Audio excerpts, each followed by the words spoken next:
There's a very interesting hadith that I came across in which is mentioned that there was a man, right? And this man used to lead prayers in Masjid al-Quba in, 1400 years ago in the time of Rasulullah sallallahu alaihi wasallam. So this man, he would lead every prayer, right? He will lead Fajr, he will lead whatever. And the thing is that he would recite in every rakah, he would read Surah Al-Ikhlas. Now, not just Surah Al-Ikhlas, but he would read, like Fajr, he would read a long surah, and then he would add Surah Al-Ikhlas in every rakah. Before or after, he would always read Surah Al-Ikhlas, he would add it, right, to his rakah. So the companions, the people around him, they went to him and they said, there's so many other surahs, right? Like, you should stop reading the surah, why do you keep reading the surah? And so the man, he just said, it's either I lead the prayers and I read the surah the way I'm doing it, or you can find someone else and I'm just going to leave.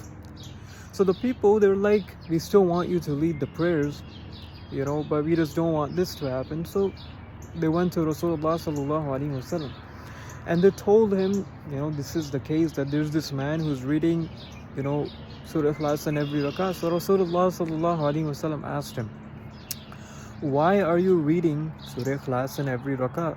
And so what did the man say? The man said, because I love the surah so much, right? I love the surah so much.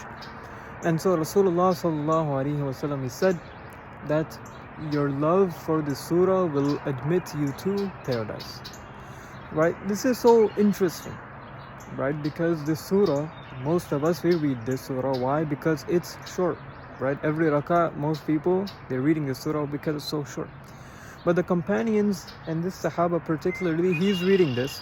Why? Because of the meaning. It's so deep, right?